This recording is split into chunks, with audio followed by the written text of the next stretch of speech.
Bueno, vamos a ver en esta segunda parte de la clase de hoy, del capítulo 12, del último capítulo de la última unidad del programa, el comienzo de física ondulatoria. En el primer caso vemos el fenómeno de las ondas sonoras. En este estudio vamos a aprovechar los elementos que traemos de movimiento ondulatorio, ¿m? Y también, digamos, algunos otros elementos secundarios que hemos extraído del vector de Poynting, de ondas electromagnéticas. Ya lo vamos a especificar un poco más aquí, ¿no? Bueno, nosotros tenemos que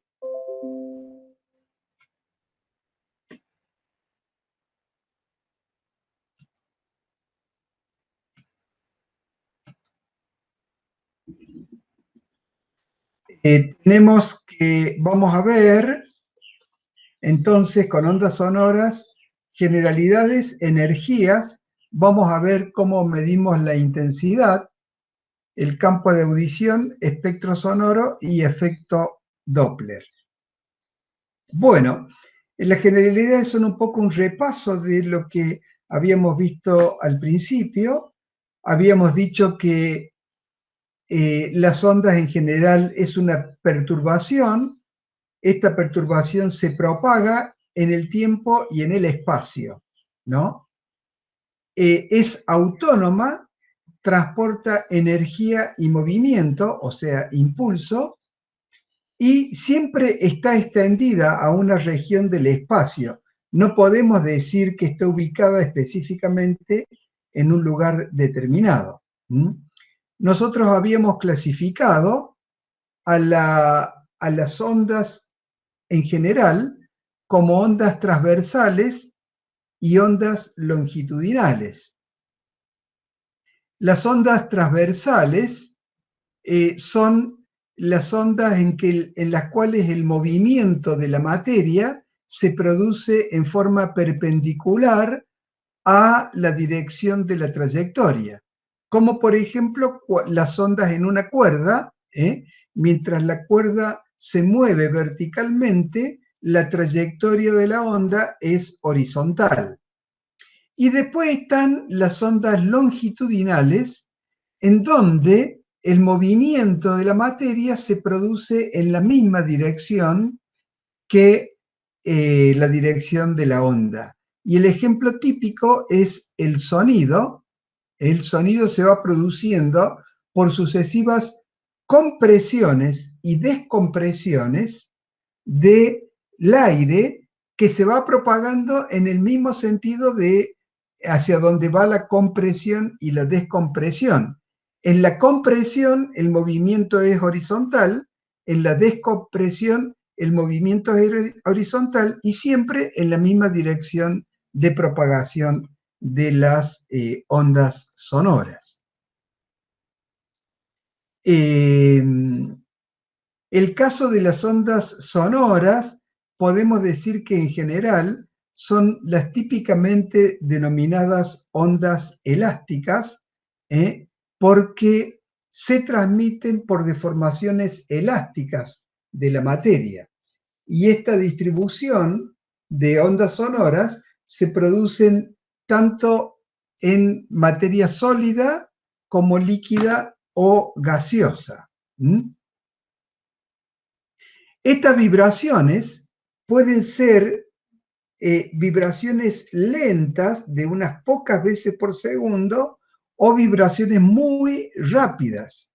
De todas estas ondas, denominadas en general ondas sonoras u ondas mecánicas, las que se encuentran en el rango que van desde los 20 Hz a los 20 kHz, a este rango se lo denomina sonido. Es el intervalo audible de las ondas sonoras. Esto que sea intervalo audible no quiere decir que son escuchadas por todo el mundo a este rango de frecuencias. En realidad, pocos oídos llegan a escuchar sonidos tan bajos como los 20 Hz o tan graves como los 20 Hz y sonidos tan altos o tan agudos como los 20 kHz. En general, un oído de una persona joven, digamos adolescente, puede estar llegando a los 18 kHz, o sea, 18.000 Hz aproximadamente en su frecuencia máxima. Esto ha caído mucho en los últimos años debido al alto nivel sonoro al cual son sometidos los oídos, tanto en las discotecas como por los audífonos, por lo que este número puede caer en forma bastante grande en el caso de los adolescentes que mencionábamos recién, ¿no? Por encima de los 20 kHz, ¿no? Pueden haber ondas del orden del megahertz, ¿no? Que por supuesto no son audibles, pero tienen alguna aplicación tecnológica y se producen también por la vibración de la materia. Como este tema del sonido, en general, la gran parte del estudio y la aplicación del sonido está referido al oído humano como sensor, y el oído humano es un sensor subjetivo, porque varía con cada persona. Entonces se ha definido técnicamente este límite para llevarlo a números redondos. En este caso, son 3 órdenes de magnitud que parten en los 20 Hz. El primer orden hasta 200, el segundo orden hasta 2000, el tercer orden hasta 20.000 Hz. Estos 3 órdenes de magnitud son los que trabajamos como intervalo audible. Un factor importante a tener en cuenta con este intervalo audible, junto con este intervalo audible, es la velocidad de propagación de las ondas sonoras. Esta velocidad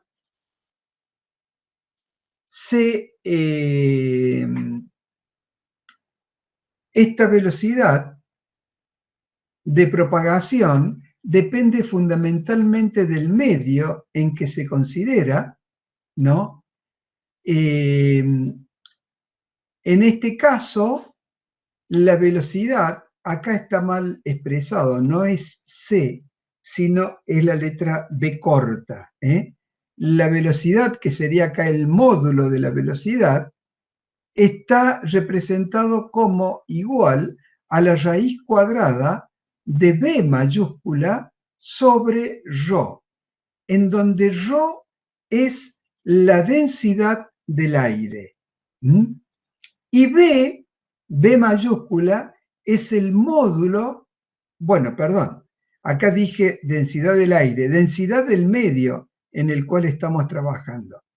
Y B es el módulo de compresibilidad del medio que estamos trabajando.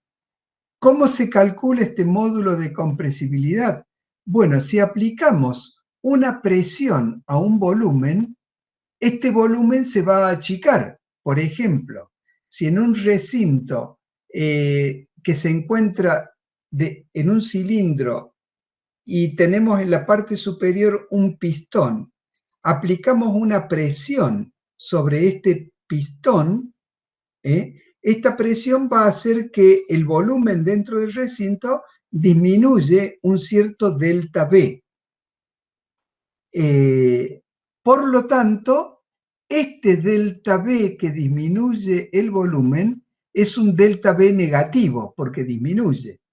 Sacando la relación en relación al volumen total, dividimos delta P sobre delta B sobre B y calculamos el módulo de compresibilidad. Pero este valor, como delta B es negativo, va a dar un valor negativo. Por eso es que en la definición del módulo aparece este signo menos para compensar el valor negativo de este delta B. Entonces, en forma general, entonces, la velocidad de propagación en un medio como por ejemplo el aire va a ser igual a la velocidad de propagación de la onda sonora en el aire a 0 grado centígrado, multiplicado por la raíz cuadrada de T, la temperatura en grados Kelvin, dividido 273. Entonces, conociendo la velocidad de propagación a 0 grados Celsius, lo multiplicamos por este factor y podemos conocer a otras temperaturas cercanas cómo varía la velocidad. Nos damos cuenta que cuando la temperatura sube, la velocidad de propagación sube porque, bueno, aumenta la agitación térmica. Vamos a ver unos ejemplos de velocidades. Nosotros acá tenemos, por ejemplo, en el aire a 0 grados centígrados, la velocidad de las ondas sonoras están en el orden de los 331 metros por segundo, mientras que a 20 grados centígrados está en el orden de los 343 metros por segundo. Fíjense que en el hidrógeno, que es el gas donde más rápido se propagan las ondas, la velocidad es cerca de 4 veces mayor que el aire, 1270 metros por segundo. Y esto se debe a que la masa del átomo de hidrógeno y por ende de la molécula de hidrógeno es mucho más liviana, tiene menor masa que el resto de las moléculas que conforman el aire. Por eso la velocidad de propagación es mayor. Fíjense que en un medio líquido la velocidad aumenta respecto a un medio gaseoso. En un medio líquido, por ejemplo, en agua, la velocidad sube a 1400, 1500 metros por segundo, sube aproximadamente 3 veces, perdón, 4 veces respecto de la velocidad en el aire, y en un medio sólido la velocidad sube aproximadamente 4 veces respecto de un medio líquido. Está en el orden de los 5500, 6500 metros por segundo. Estos dos últimos números son casos particulares. El hielo, si bien es un medio sólido, es una construcción compleja de este medio sólido. Siempre están conviviendo diferentes fases acá. Por eso es que esta velocidad es menor que la de el resto de los sólidos. Y el corcho, bueno, sabemos que el corcho es un material muy poroso, muy hueco, y bueno, la velocidad de propagación en el corcho es bastante baja. Bueno, si nosotros hablamos del espectro sonoro, no tenía.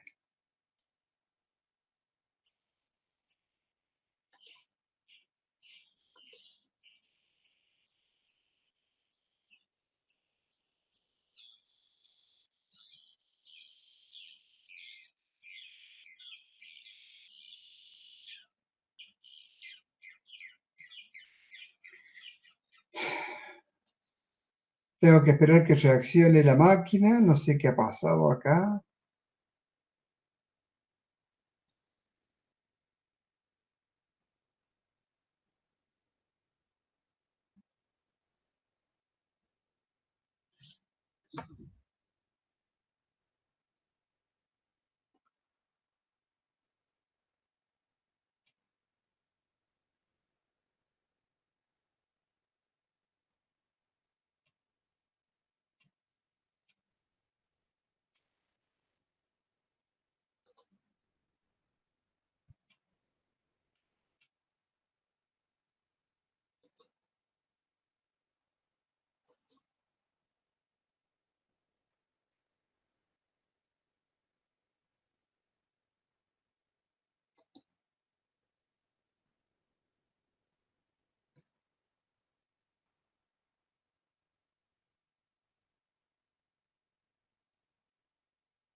Bueno, mientras reacciona la máquina, podemos hablar del espectro, pero bueno, no es mucho lo que podemos avanzar. A ver, voy a tratar de detenerla.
Bueno, creo que hemos vuelto de nuevo al PowerPoint. Dígame cualquier cosa.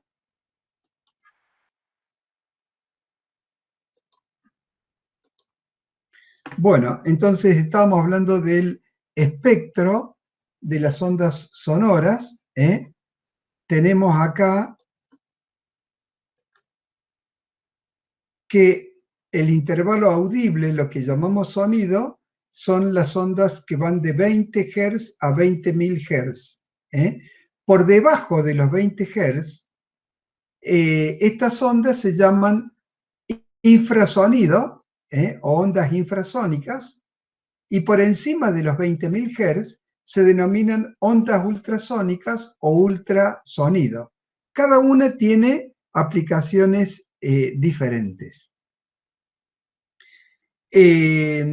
Digamos que las propiedades sensoriales, o sea, las propiedades de las ondas sonoras relacionadas con el oído como captor de sonido, son la intensidad acústica o el volumen del sonido, el tono del sonido y el timbre del sonido.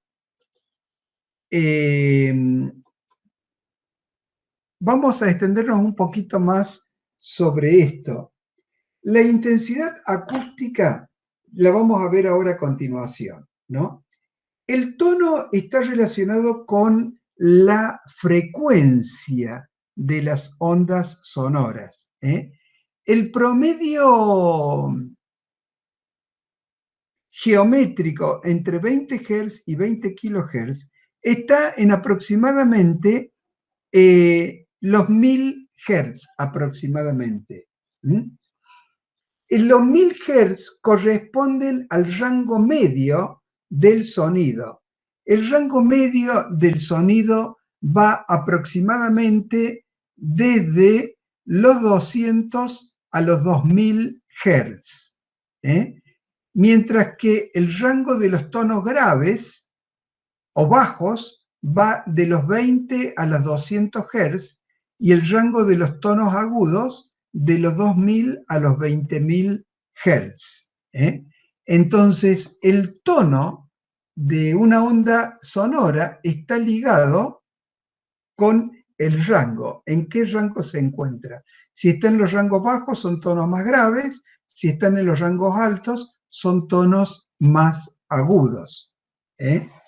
Si tenemos en cuenta que la velocidad de la onda, de acuerdo a lo que hemos visto en el aire, por ejemplo, son 340 metros por segundo, redondeando, un tono de 1000 Hz,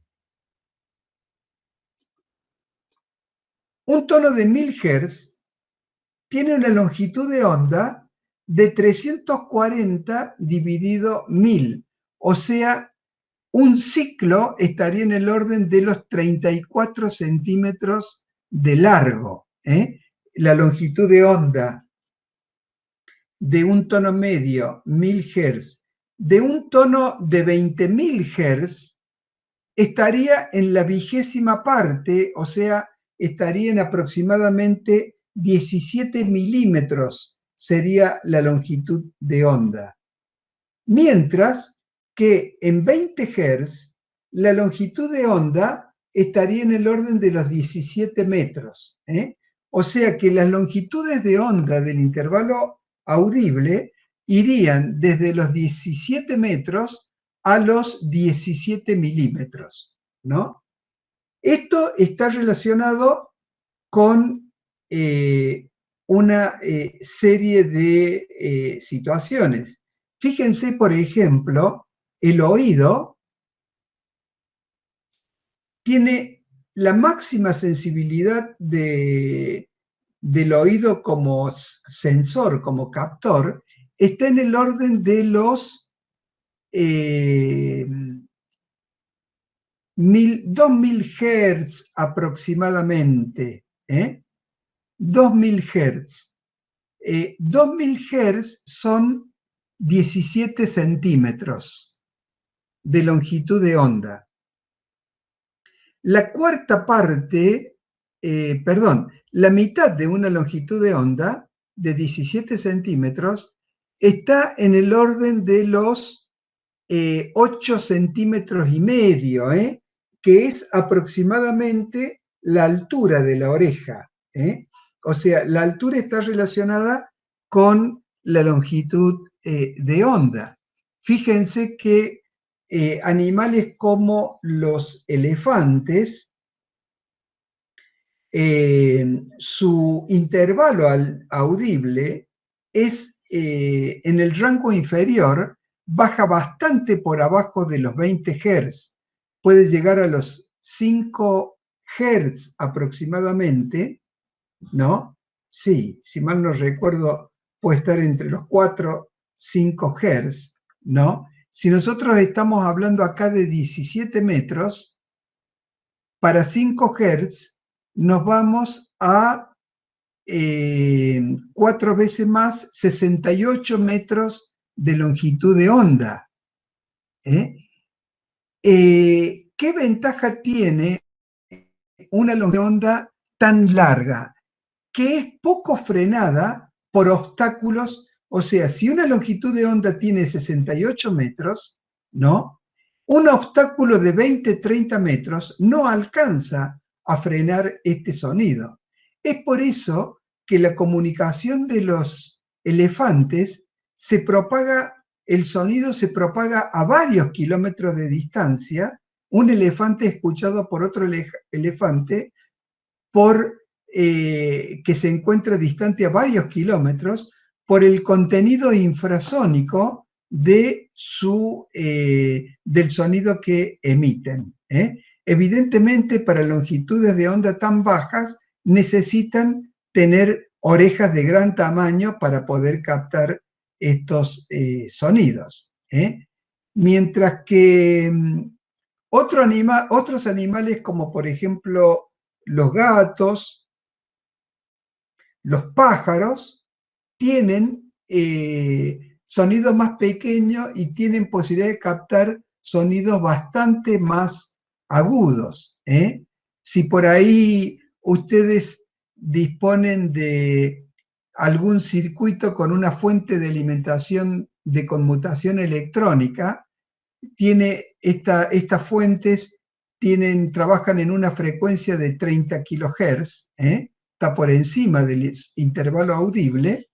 Uno no lo siente, pero por ahí un perro o un gato doméstico se pueden poner bastante nerviosos cuando esta fuente está funcionando, porque puede estar produciendo algún tipo de vibración mecánica que es captada por el oído de este animal, ¿no? Muy bien. El timbre está relacionado con el contenido de armónicas de cada tono y es lo que le da a cada emisor de sonido una característica particular y distinguible del resto, lo que le da la característica a una voz para poder ser distinguida de otra voz, aunque hable en el mismo tono. El contenido de armónicas va a ser diferente y nuestra mente procesa y nota esa diferencia. Si tocamos el tono La en un piano o en una guitarra los dos instrumentos de cuerda, el sonido va a ser distinguible uno de otro, pero también, además de ser distinguible por el timbre, va a ser distinguido por otros elementos, como es el tiempo de ataque, el sostenimiento y el decaimiento. Creo que tenemos algo de eso más adelante. Muy bien. Ahora hablando específicamente de la intensidad del sonido, nosotros habíamos dicho, lo dijimos con pointing, no sé si lo dijimos con movimiento ondulatorio, habíamos dicho que a la intensidad de la energía transportada por las ondas, la medíamos en watts por metro cuadrado. Por eso es entonces que si tomamos una superficie de un área denominada A y medimos a través de esta superficie la potencia sonora que se transmite, cuando dividimos esta potencia por el área, vamos a obtener la intensidad en watt sobre metro cuadrado. Esta es la intensidad válida por el Sistema Internacional de Unidades. Por ejemplo, el sonido de una voz como la mía puede estar en el orden de los 50 miliwatts por metro cuadrado. Si queremos hablar de watts por centímetro cuadrado, tenemos que multiplicarlo por 10 a la menos 4, o sea que estaríamos hablando de 50 microwatts por centímetro cuadrado, 5 microwatts por centímetro cuadrado. Pero bueno, la medida que usamos ahora es el watt por metro cuadrado. En este caso, el cálculo de la intensidad es la potencia sonora elevada al cuadrado dividido 2 veces la densidad del aire por la velocidad de propagación de las ondas sonoras. Esta es una forma de medir la intensidad transportada por las ondas. Es la forma general en cómo se miden la intensidad transportada por las ondas, en este caso las ondas sonoras. Ahora bien, nosotros tenemos un problema, llamémosle, en realidad no es un problema. Podemos decir que tenemos un condicionamiento. El procesamiento del sonido que llega a nuestros tímpanos, ¿no? Entre que llega a nuestros tímpanos y sale la señal que va al cerebro, no es lineal, sino que el procesamiento es logarítmico. El hecho de que sea logarítmico y no sea lineal nos da la ventaja, nos da la desventaja de no captar linealmente la intensidad sonora, pero nos da la ventaja de tener la posibilidad de que nuestro oído capte un gran rango de intensidad sonora, que comienza en intensidades que están en los picowatts por metro cuadrado hasta intensidades que están en los watts por metro cuadrado. O sea, 12 órdenes de magnitud de diferencia. Pero como la sensibilidad de nuestro oído es logarítmica, es más cómodo, en lugar de trabajar con una intensidad lineal como es esta, trabajar con un valor que varíe logarítmicamente tal como lo escucha nuestro oído, y de esta manera un físico llamado Bell determinó una unidad que se llama Bell precisamente, que toma la intensidad de un sonido referida a una intensidad de referencia. En este caso, acá debería ser, por ejemplo, I sub 0 para decir intensidad de referencia. Y a esta relación que ustedes se dan cuenta que como estamos dividiendo dos valores de la misma dimensión, el resultado va a ser un número adimensional. Entonces, a este número adimensional le podemos sacar el logaritmo. Entonces, el logaritmo de la intensidad de un emisor respecto de una intensidad de referencia adoptada me va a dar un número expresado en Bell. Pero este número expresado en Bell es un número grande y poco cómodo para trabajar. Por ello se adoptó un submúltiplo de este número que es el decibel, la décima parte de un Bell. Entonces, a este logaritmo lo multiplicamos por 10 y nos da el valor del decibel. Este, que es no ya la intensidad, sino lo que le llamamos nivel de intensidad, lo medimos en decibeles. Y normalmente la expresión del nivel de intensidad se suele expresar con la letra mayúscula L. Y se suele expresar con la letra mayúscula L porque intensidad en inglés es level, y de esta manera, digamos, ha quedado más generalizado el uso de la L mayúscula. Entonces, el nivel de intensidad de I es igual a 10 veces el logaritmo de I sobre I0, siendo I0 una intensidad de referencia. Y la unidad en que medimos esto son los decibeles. Decibeles, no decibelios. Estos decibeles, como se darán cuenta ustedes, no tienen dimensión, porque es el logaritmo de un número adimensional. Todo esto es adimensional, no tiene dimensión, pero debemos saber que lo que estamos midiendo es el nivel de intensidad. Entonces, es importante que diferenciemos lo que es la intensidad en watts sobre metro cuadrado de los niveles de intensidad en decibeles, porque esta unidad es una unidad logarítmica. ¿Qué limitación tiene esto?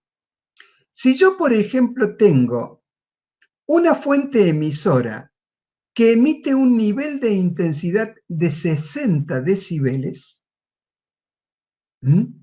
y pongo a su lado otra fuente emisora que tiene un nivel de intensidad de 60 decibeles también, ¿cuánto es el nivel de intensidad total de las dos fuentes simultáneamente? No es la suma, como puede decir rápidamente alguien sin pensarlo mucho, sino que van a ser 3 decibeles más. 60 decibeles más 60 decibeles son 63 decibeles. Y esto ocurre porque cuando medimos la intensidad en watts sobre metro cuadrado, al agregar dos elementos de la misma intensidad, estamos duplicando la intensidad en watts sobre metro cuadrado. De esta manera, en esta expresión pasa a ser logaritmo de 2i, porque es de i más i, de 2i sobre i0, que es igual a 10 logaritmo de 2 más 10 logaritmo de i más i0. El 10 logaritmo de i más i0 sabíamos que era 60 decibeles. El 10 logaritmo de 2 es, el logaritmo de 2 es 0,3. 0,3 por 10 es igual a 3. Ahí tenemos los 3 decibeles más que se suman. Entonces, estas unidades logarítmicas hay que sumarlas cuidadosamente. Para tener un ejemplo de niveles de intensidad, tenemos la siguiente tabla. En esta tabla tenemos que la tabla parte del umbral de audición del oído humano, el sonido más pequeño que puede captar el oído humano, corresponde a una intensidad sonora de 10 a la menos 12 watts,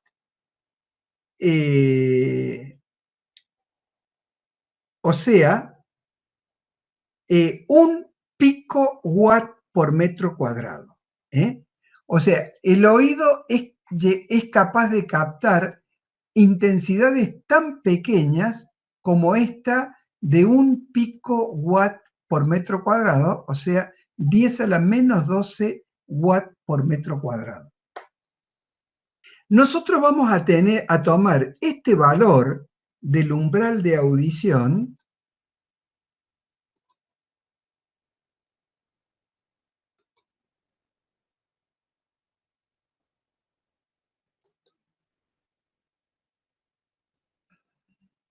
se volvió a plantar el programa.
Bueno, entonces nosotros decíamos que este valor de intensidad, en la más pequeña que es capaz de captar el oído humano, la tomamos como referencia.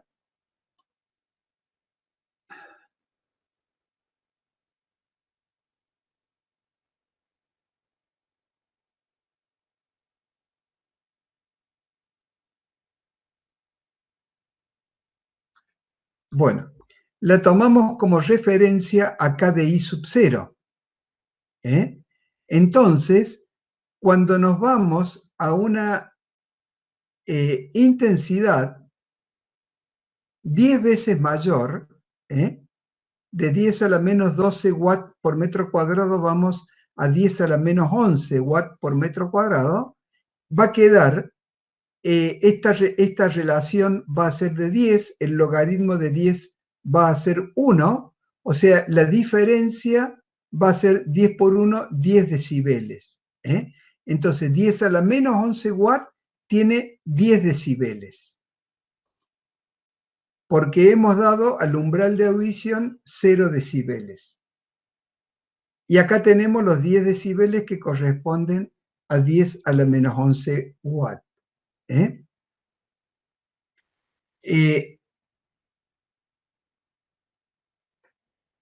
digamos que 10 decibeles corresponde al ruido que producen las hojas de un árbol que son apenas movidas por una brisa. ¿Eh? Este es un nivel extremadamente bajo. El, el murmullo, esto que está a 20 decibeles, por ejemplo, si yo tomo un papel, ¿no?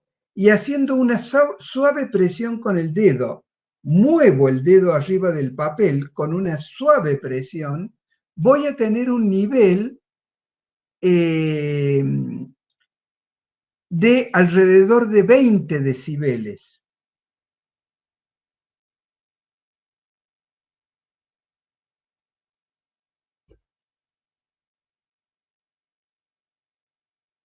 Un nivel de alrededor de 20 decibeles. Estos 20 decibeles es algo muy difícil de oír, salvo en un ambiente muy silencioso. Acá toma el estudio de radio, se me desapareció el cursor, toma el estudio de radio. Un estudio de radio debe ser un lugar muy silencioso, ¿eh? Eh, y tiene un ruido ambiente máximo de 30 decibeles. ¿Eh? O sea, un ruido de 30 decibeles es un ruido muy pequeño.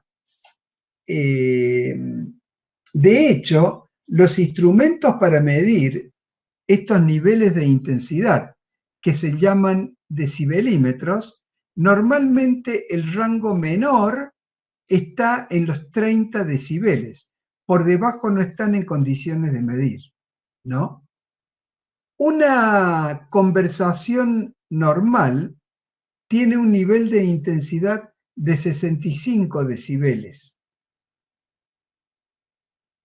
En el interior de un Boeing, esto es una medición que hice hace una pila de años atrás, ya no están más los Boeing 737, no, quedan algunos creo, pero digamos en un Boeing como el 727 o como el 757, estaría en este nivel de ruido en los asientos traseros. ¿Eh? Si no, puede estar unos 5 decibeles más abajo. Recuerden que 5 decibeles es mucho. Si duplicamos la potencia y la potencia sube 3 decibeles, fíjense que 5 decibeles representa mucho. O sea, en este caso, un decibel en cualquier altura de la carga, no se ve cuando se mueve el cursor, en cualquier altura de la tabla, un decibel es algo que es notable y captado por el oído humano. ¿Eh? Bueno, una bocina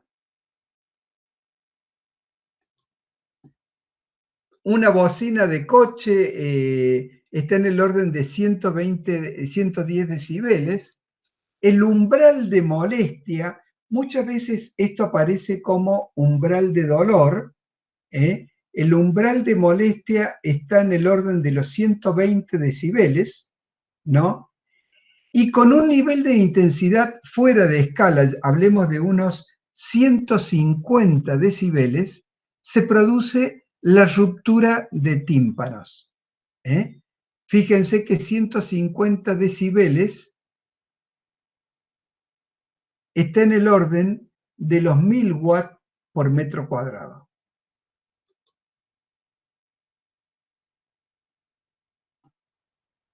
1000 watts por metro cuadrado y produce la ruptura de los tímpanos, ¿no? O sea, daños irreversibles. Pasamos al próximo.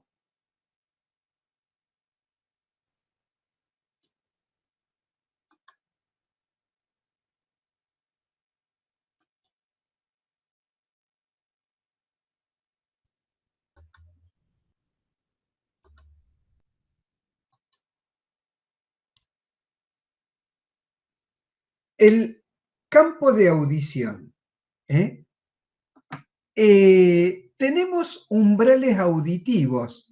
Este umbral es el valor de sonido más pequeño que podemos llegar a captar desde nuestro oído, que por supuesto es un valor subjetivo, varía de persona a persona. Si bien nosotros en la tabla anterior hablamos de 10 a la menos 12 watts por metro cuadrado, esto varía de persona a persona. También lo que varía es la sensibilidad del oído para diferentes frecuencias. El oído no tiene una sensibilidad constante para diferentes frecuencias. Voy a mostrar una curva ahora que son las denominadas curvas de Fletcher-Munson, denominadas también curvas de igual nivel de sonoridad. Es necesario que vayan siguiendo, porque son muchas curvas, se pueden perder, es necesario que vayan siguiendo la explicación mía para poder comprenderlas bien. Acá tenemos las curvas.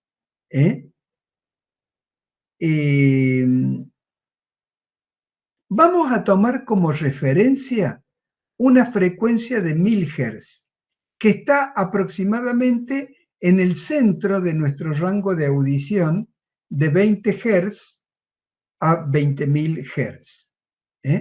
Tomamos como referencia 20 Hz. Fíjense que para 0 decibeles tenemos el punto más bajo que está en una curva, que es el umbral de audición del oído. Fíjense ustedes que para 1000 Hz el umbral de audición es 0 decibeles, pero para 100 Hz el umbral de audición tenemos que irnos con la curva hasta este punto, y de este punto vemos que corresponde a los 100 decibeles y, perdón, a los 100 Hz, y este punto corresponde más o menos a los 35 decibeles. O sea que el oído es 35 decibeles más duro para los 100 Hz que para los 1000 Hz, ¿no? O sea, a medida que la frecuencia baja, la sensibilidad del oído disminuye, y fíjense que en el caso de los 30 Hz llega a ser 60 decibeles menos sensible que para los 1000 Hz. O sea que dista mucho de tener una sensibilidad constante. Y para frecuencias altas, a bajo nivel, fíjense que la forma de la curva varía, ¿no? A bajo nivel aumenta un poquito la sensibilidad, pero después para frecuencias más altas se vuelve a hacer duro el oído y más difícil de captar estas frecuencias. Fíjense que a medida que la intensidad sonora en decibeles aumenta, la curva se va aplanando. Acá tiene forma de cucharón y acá es prácticamente recta.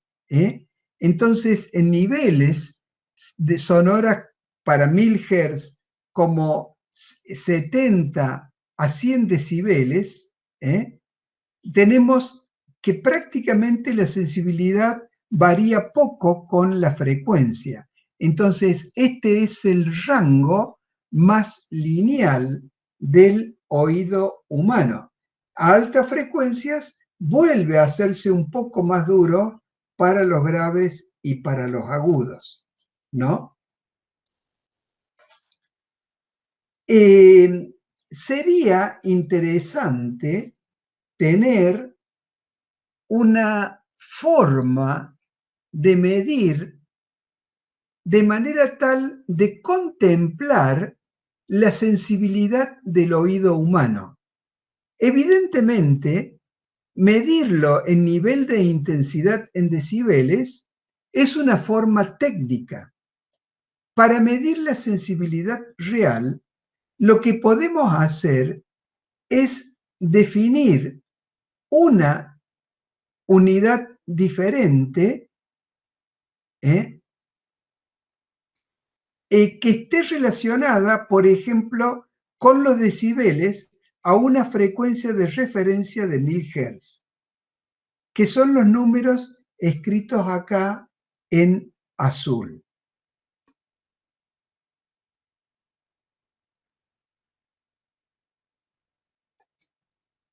Entonces, estas unidades que aparecen acá en azul y que coinciden con los decibeles a 1000 Hz, se denominan fones, ¿eh?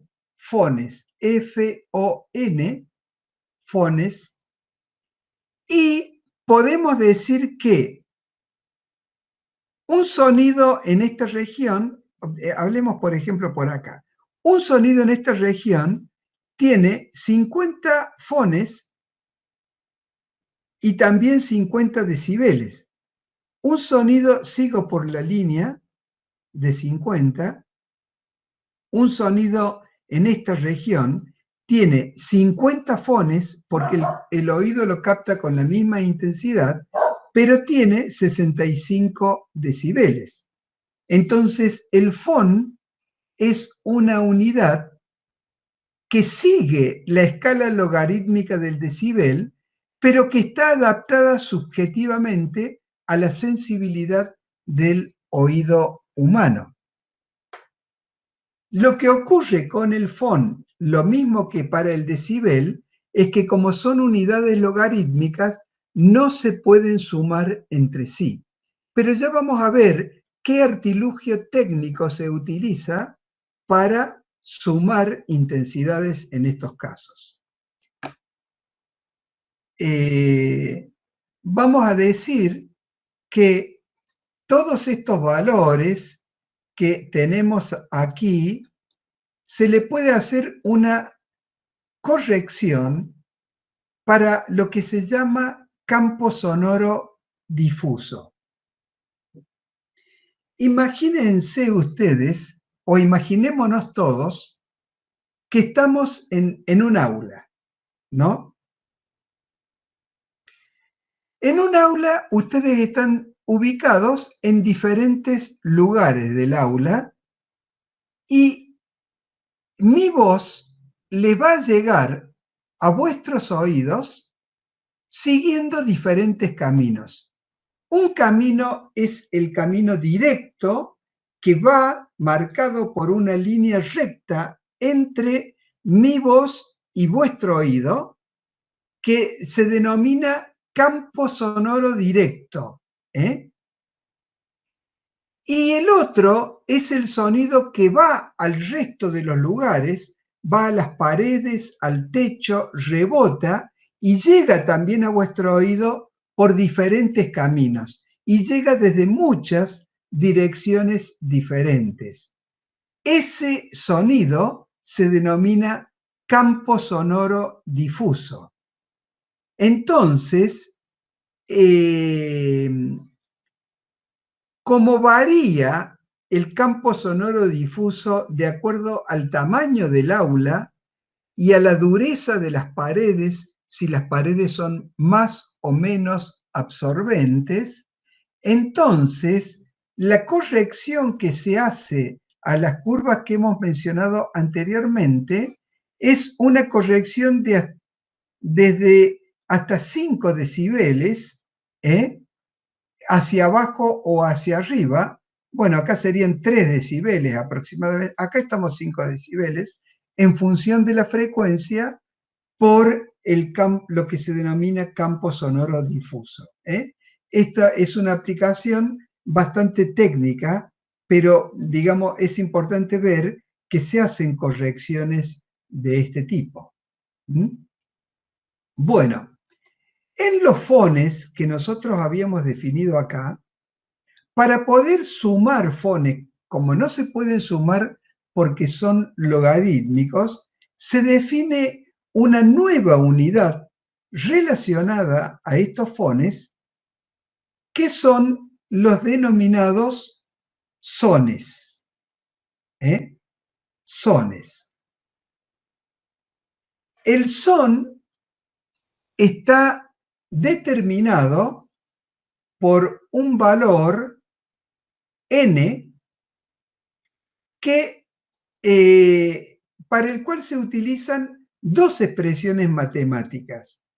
Una es esta primera, en donde dice que el son es igual a 2 elevado a la 0,1 ln, que es el fon, menos 40, y otra fórmula que dice que el logaritmo del son es igual a 0,03 factor de ln menos 40. O sea, acá n sería 10 elevado a la 0,03 L sub n menos 40. Las dos curvas tienen una distribución muy similar y permite construir esta tabla. Fíjense, para ln igual a 40, 40 menos 40 es 0, 2 a la 0 es 1. Entonces, para 40 fones siempre tenemos un son. Cuando sube 45, 50, para 50 fones, tenemos dos sones.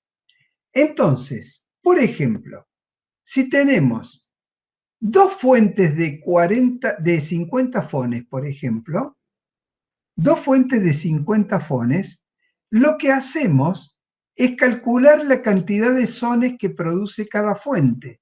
Una fuente produce dos sones, la otra fuente produce dos sones. 2 más 2, 4. 4 sones equivalen a 60 fones. Si tenemos que una produce dos sones y la otra produce 4 sones, entonces tenemos, perdón, una 50 fones y la otra 60 fones, deberíamos sumar 2 sones más 4 sones, estaría en 6, o sea, estaría aproximadamente en 66 fones. O sea, 50 más 60 serían aproximadamente 66 fones. O sea, como se dan cuenta, hacer este cálculo, estos tipos de cálculos, es un poco confuso, es un poco trabajoso, no es complicado, pero lo que hacemos es calcular los límites máximos y los límites mínimos para definir entonces un cálculo sonoro en una habitación determinada. También habíamos hablado de campo sonoro.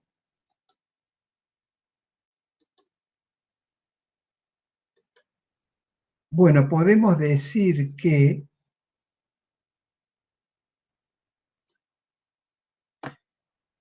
en toda esta región, en la región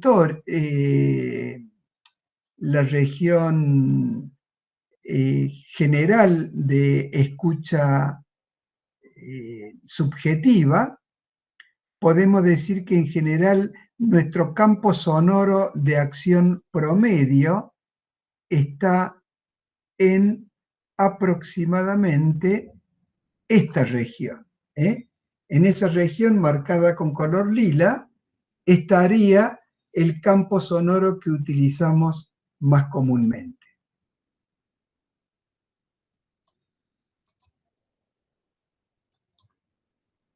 Bueno, vinculado al sonido,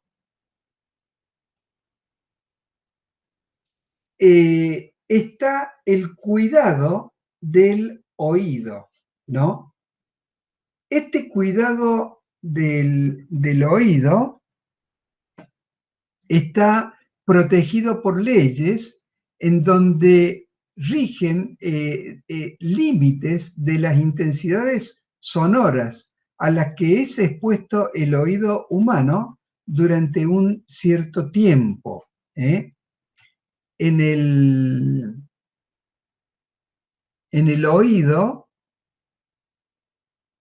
se producen tres tipos de fenómenos que se denominan fatiga, daño y adaptación.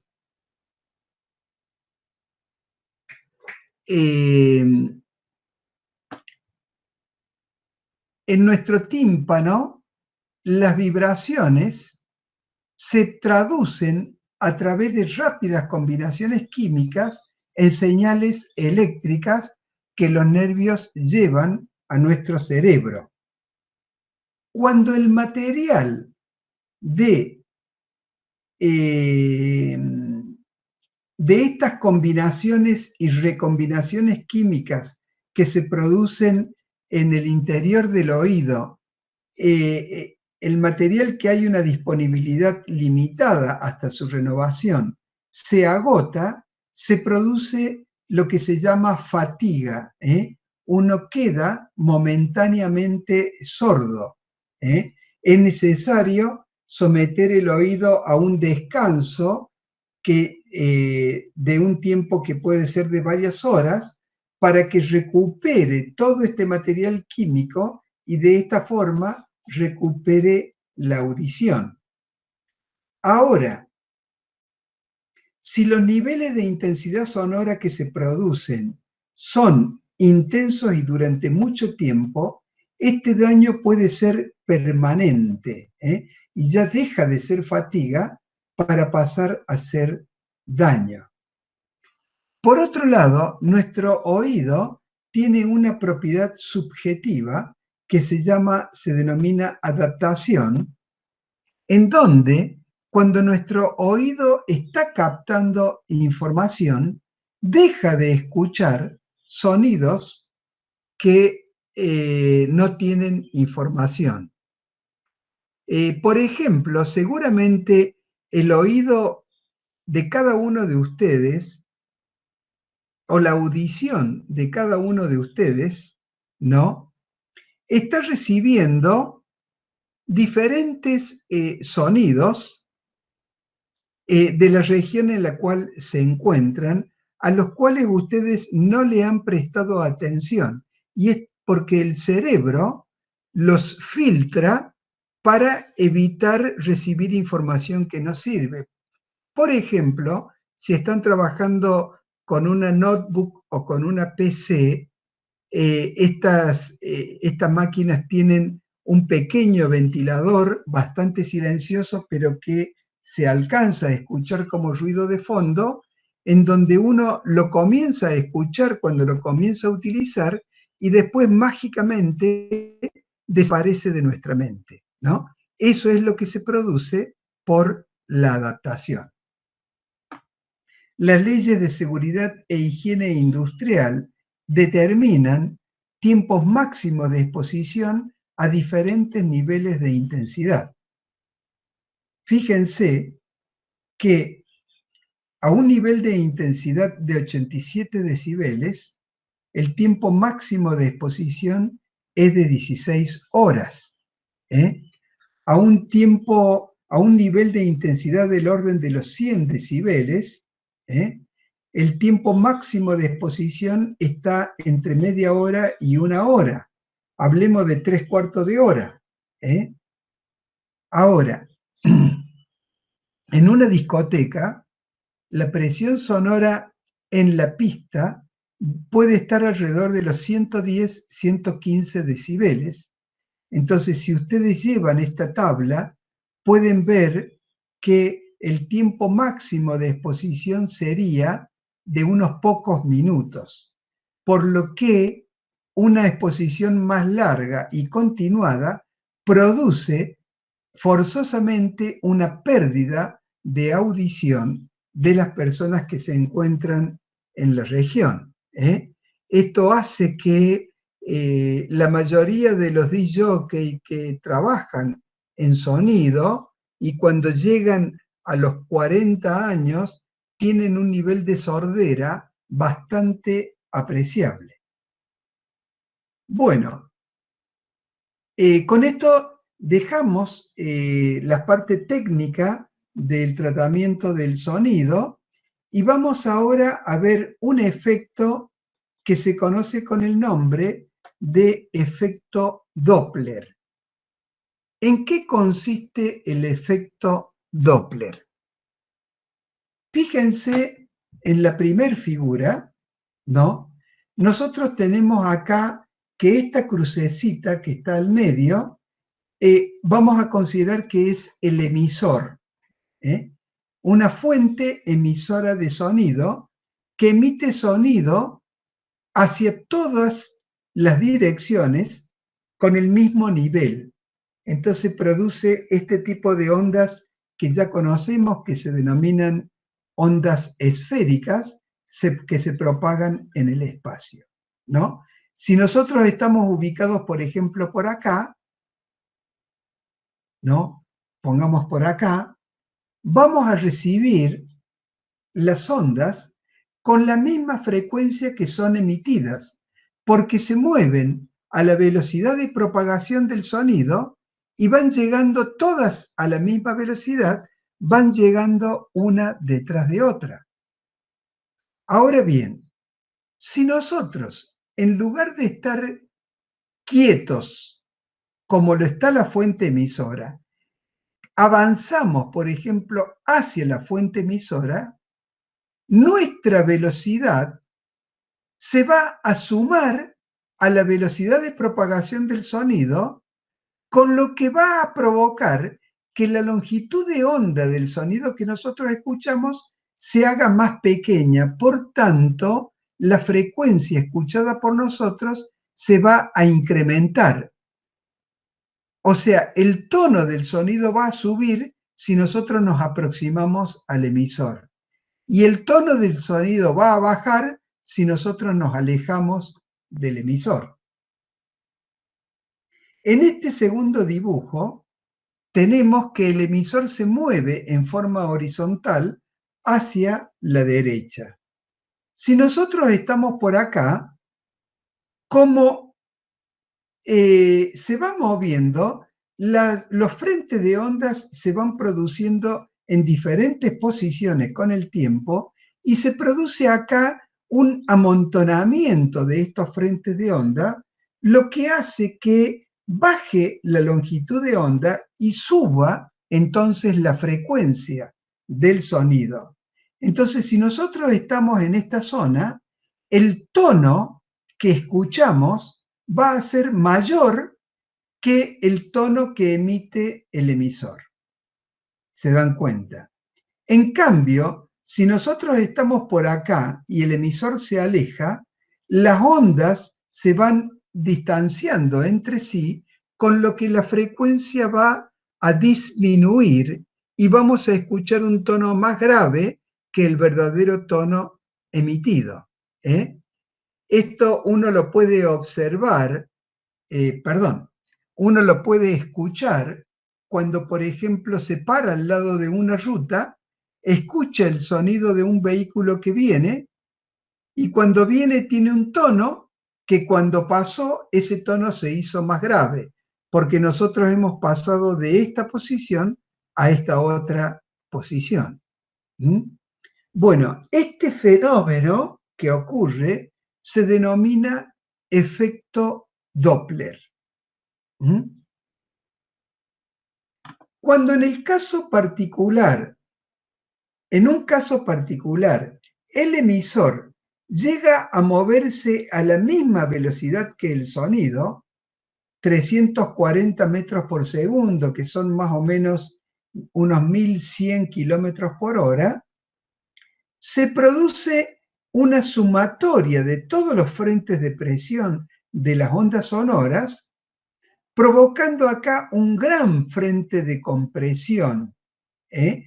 Por eso cuando un vehículo, particularmente un avión, llega a la velocidad de propagación de las ondas sonoras, esta velocidad se denomina Mach 1, entonces la estructura del avión, en este caso, sufre fuertes presiones y descompresiones hasta que logra superar esta velocidad.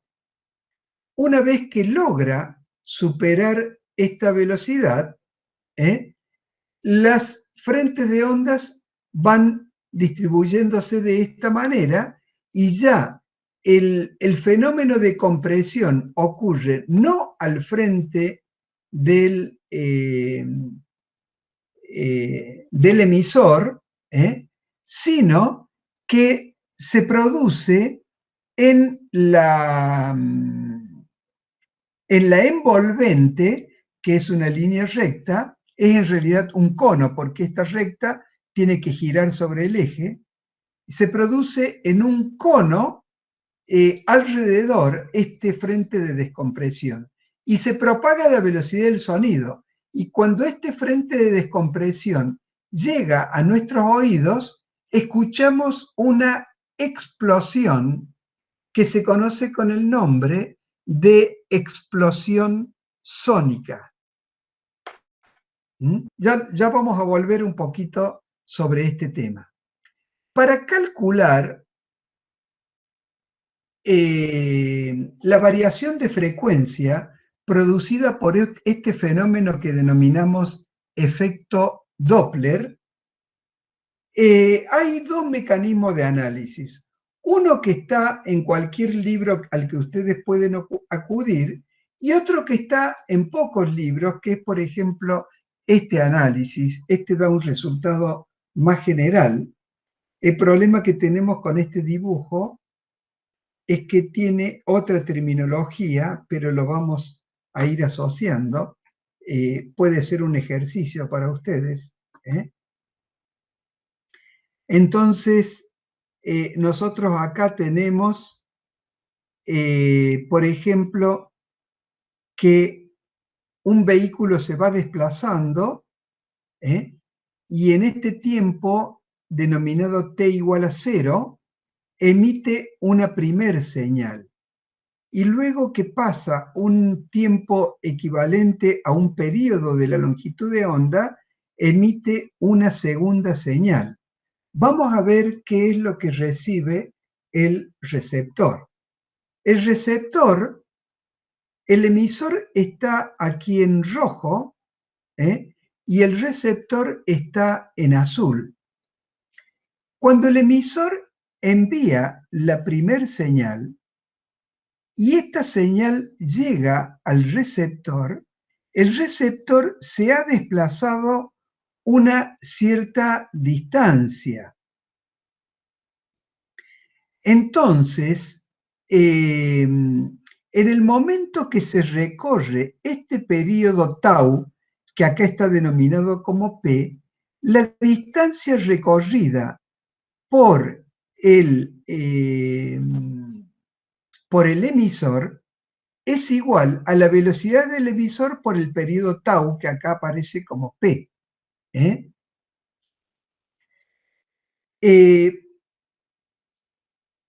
Cuando el sonido llega al receptor, en donde, digamos, el receptor ya se encuentra en este punto, el emisor en este otro, el tiempo transcurrido es un tiempo t y la distancia recorrida es la velocidad de la onda multiplicado por el tiempo que demoró en llegar. La distancia recorrida por el receptor es su velocidad propia multiplicada por este mismo tiempo. Y en este caso, en este segundo dibujo, cuando emite la segunda señal, el emisor está en este punto y cuando esta señal llega al receptor, el receptor se encuentra en esta posición. Entonces, el tiempo transcurrido es T' menos el tiempo tau del periodo. Entonces la distancia que recorre la señal es la velocidad de propagación de la onda por T' menos tau y la distancia que recorre el,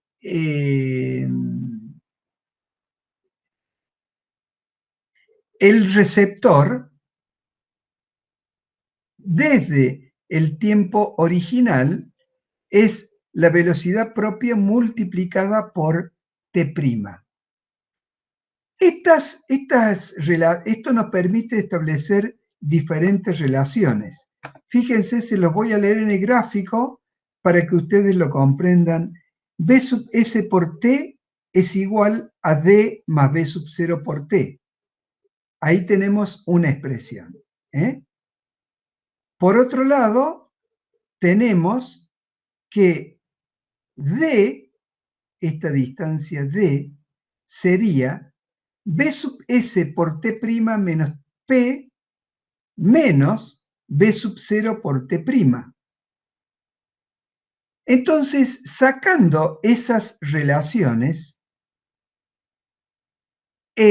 igualándolas entre ellas, vamos a obtener que determinamos que la longitud de onda que llega al receptor, que denominamos T',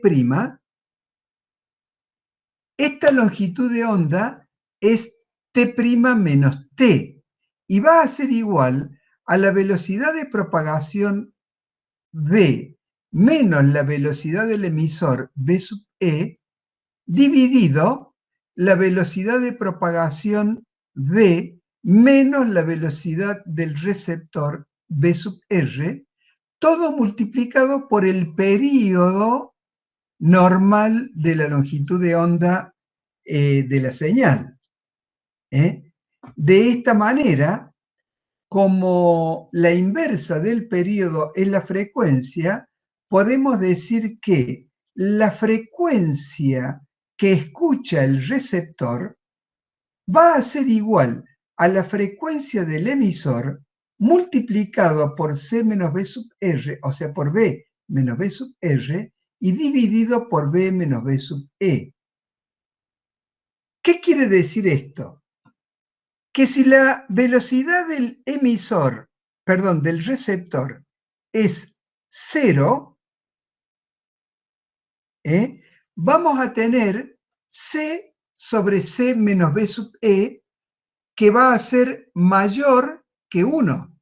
Entonces, la frecuencia que va a recibir el receptor es una frecuencia más alta.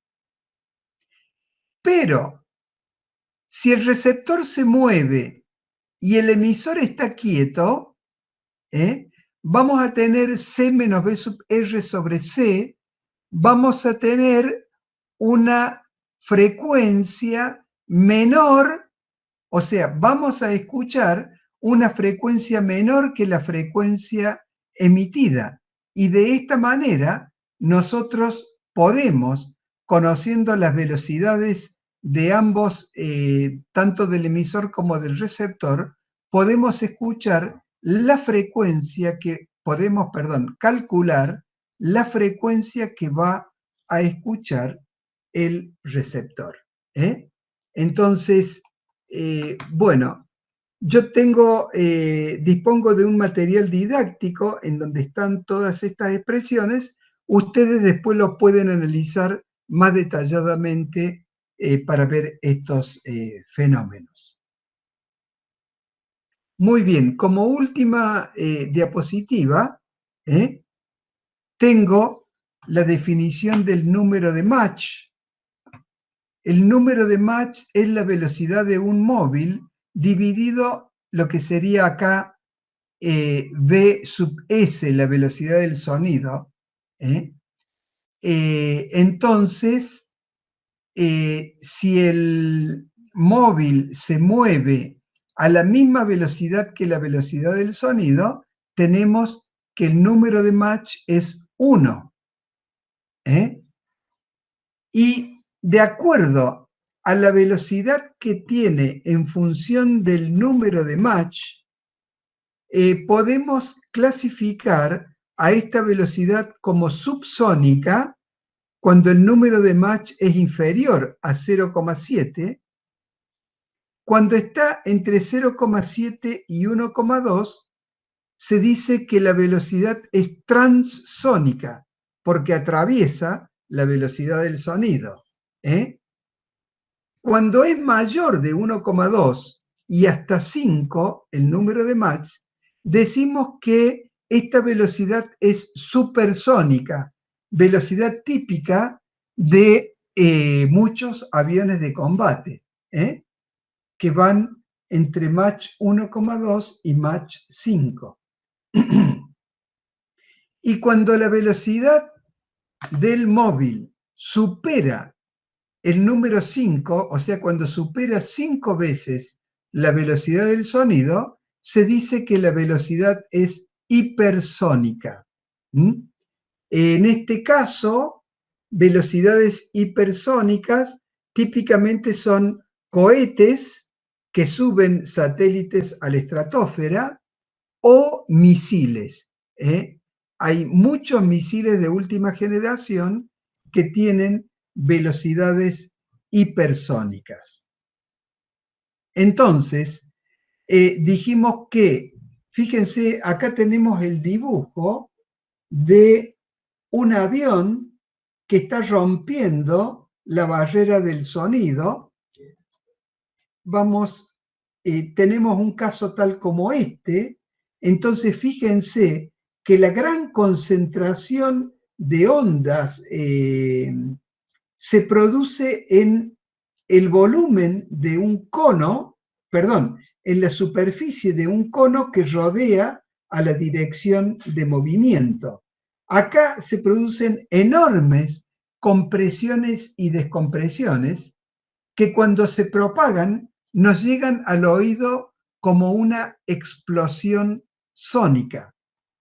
Fíjense entonces, si comprenden cómo se produce este cono de enormes compresiones y expansiones del sonido, podemos ver acá en este dibujo que este cono se repite acá y la gran compresión produce la licuación del vapor de agua que hay en la atmósfera, produciendo este fenómeno de vapor de agua, de agua líquida en gotitas momentánea que aparece y desaparece con la explosión sónica, y cuando uno observa desde un puesto de observación este avión, pareciera que este avión es acompañado permanentemente por este cono de nubes, que en realidad es un cono que aparece y desaparece rápidamente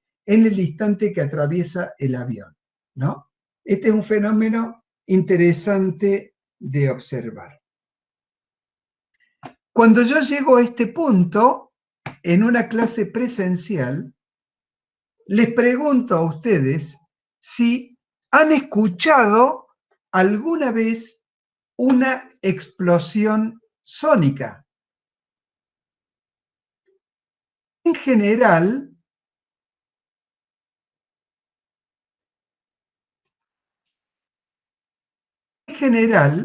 me van a decir que no. Entonces yo les voy a decir, bueno, es probable que ustedes la hayan escuchado y no se hayan dado cuenta de que la han escuchado. Y les voy a dar un ejemplo. El chasquido de un látigo. Cuando uno produce un rápido movimiento con el látigo, le introduce una cantidad de movimiento al látigo. A medida que este movimiento se va propagando hacia el extremo del látigo, el material del látigo se va afinando. Al afinarse, disminuye la masa, pero la cantidad de movimiento se mantiene constante. Como la cantidad de movimiento es masa por velocidad, al disminuir la masa, la velocidad aumenta hasta que llega un momento en el final del látigo que supera la velocidad del sonido y se produce ese chasquido que se escucha. Entonces, ese chasquido es una explosión sónica. Por otro lado, digamos, tomemos como ejemplo, por ejemplo, a los aviones a hélice. Los aviones que tienen motores de hélice, no los que tienen turbinas de reacción. Ustedes saben que los aviones con motores de hélice pueden volar porque las hélices soplan aire hacia atrás con una determinada fuerza y esa fuerza le produce al avión un empuje hacia adelante que es el que lo impulsa y por eso puede volar desplazándose hacia adelante porque las hélices tiran aire hacia atrás con fuerza. Cuando un avión a hélice quiere aumentar su velocidad, ¿qué hace?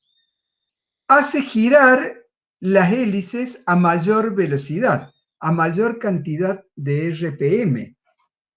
Muy bien, estos aviones de hélice tienen una velocidad máxima a la cual pueden desplazarse, que no es una velocidad muy alta. ¿Y por qué no es una velocidad muy alta? Porque las hélices giran con una determinada velocidad angular. La punta de la hélice tiene una velocidad tangencial que va a ser omega por R. Cuando la velocidad tangencial llega a la velocidad del sonido, esta explosión sónica destruye la hélice, la somete a enormes esfuerzos mecánicos que hace que rápidamente se destruya y ocurre un accidente con el avión. Por eso se cuida que en el diseño del avión y de la hélice se quede por debajo siempre de la velocidad del sonido la punta de la hélice. Eso es lo que establece un límite de velocidad para los aviones de hélice. Muy bien, con esto terminamos la clase de ondas sonoras.